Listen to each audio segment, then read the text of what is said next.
নমস্কার প্রিয় দর্শক বন্ধু, সিক্রেট অ্যাস্ট্রোলজি অ্যান্ড ইউতে আপনাদের স্বাগত জানাই। 2রা আগস্ট 2026 তিনটি রাশির মহা অর্থপ্রাপ্তি যোগ তৈরি হচ্ছে। এই দিন চন্দ্র থাকবে দুপুর 3:27 পর্যন্ত কুম্ভ রাশিতে। এরপর চন্দ্র প্রবেশ করে যাবে মীন রাশিতে। এই দিন চন্দ্র থাকছে প্রধানত পূর্ব ভাদ্রপদ ও উত্তর ভাদ্রপদ নক্ষত্রে। এই দিন রাত্রি 10:30 পর্যন্ত থাকছে অতি গণ্ডযোগ। এরপর শুরু হবে সুকর্মা যোগ। এই দিন রাহু সময় শুরু হচ্ছে বিকেল 4:30 এবং তা থাকছে সন্ধ্যা 6টা পর্যন্ত।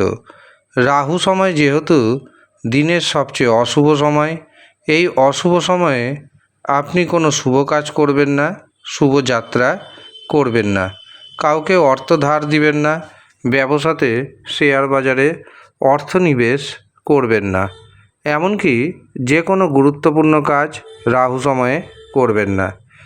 এবার আমি আপনাদের জানাবো দিনের শুভ সময়। এই দিন প্রথম যে শুভ মুহূর্তটি পাচ্ছি সেটি শুরু হচ্ছে সকাল 6:49 এবং সেটি থাকছে সকাল 9:29 পর্যন্ত।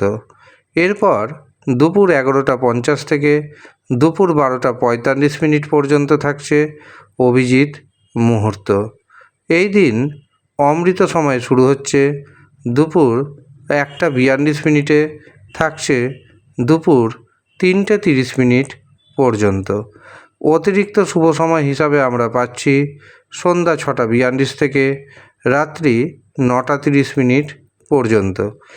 এই কটি শুভ সময়ের মধ্যে আপনি আপনার গুরুত্বপূর্ণ কাজগুলি করে নেওয়ার প্রচেষ্টা করুন। এই সময় আপনি যা যা কাজ করবেন সেই কাজে সাকসেস পাওয়ার সম্ভাবনা অনেকটাই বেড়ে যাবে। এবার আসি তিনটি রাশির কথায়। যেই তিনটি রাশির মহা অর্থপ্রাপ্তি যোগ তৈরি হচ্ছে। মহা অর্থপ্রাপ্তি যোগ তৈরি হয় রাহু শুক্র ভাগ্যভাবকে কেন্দ্র করে।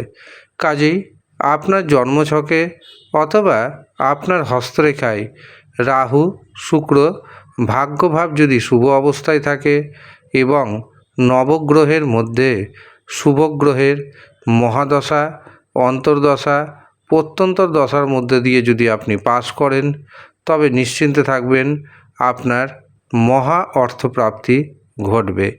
কিন্তু যদি কোনো কারণবশত রাহু শুক্র ভাগ্যভাব অশুভ অবস্থায় থাকে অথবা যদি মারক গ্রহের মহাদশা, অন্তর্দশা, প্রত্যন্তর দশা চলে, তবে আপনার মহাপ্রাপ্তি তো ঘটবেই না, বরং অর্থ নষ্ট হবে।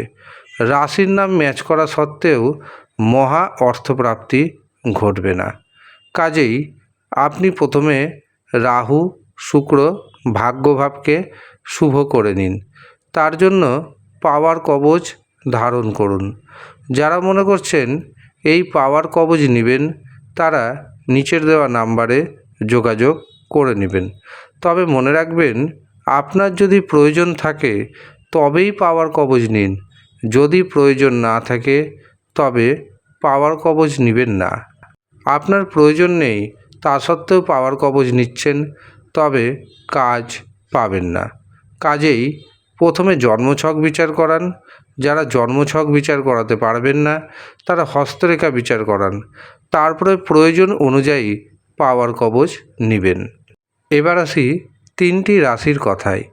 প্রথম যে রাশির নাম উঠে আসছে সেটি হলো বৃষ রাশি। বৃষ রাশির জাতক জাতিকাদের হঠাৎ অর্থপ্রাপ্তি যোগ তৈরি হচ্ছে। একাধিক পথে অর্থ আসবে। সন্তান ভাগ্যে আপনার ভাগ্যোন্নতি হবে। কিন্তু সব বৃষ রাশির ব্যক্তি যে কোটিপতি হবেন এমনটা কখনোই দাবি করছি না। বৃষ রাশির ভাগ্যের শুভ সংখ্যা 2, 6, 8। দ্বিতীয় যে সৌভাগ্যশালী রাশির নাম উঠে আসছে সেটি হলো মিথুন রাশি। মিথুন রাশির জাতক জাতিকাদের কর্মে উন্নতির যোগ দেখতে পাচ্ছি।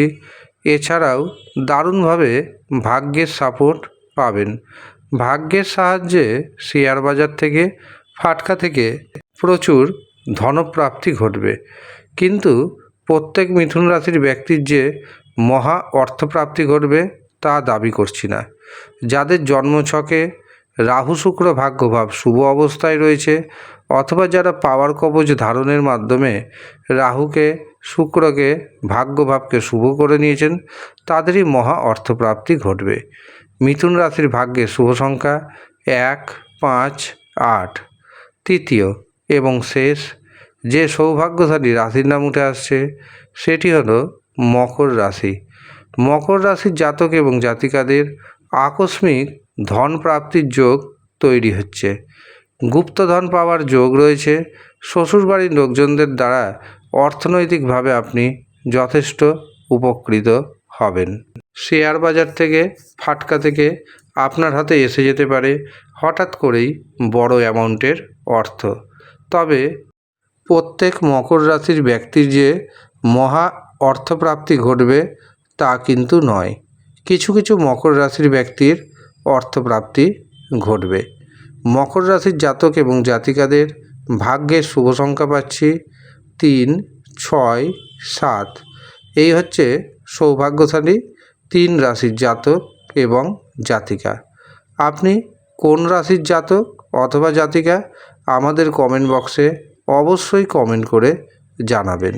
আর যারা নিজস্ব জন্মছক বিচার করাতে চাইছেন, হস্তরেখা বিচার করাতে চাইছেন, হঠাৎ অর্থপ্রাপ্তির যোগ রয়েছে কিনা সেটি জানতে চাইছেন, যদি থাকে কখন রয়েছে, কিভাবে রয়েছে জানতে চাইছেন, তারা নিচের দেওয়া হোয়াটসঅ্যাপ বুকিং নাম্বারে যোগাযোগ করে নিজের নাম বুকিং করিয়ে নেবেন। ধন্যবাদ।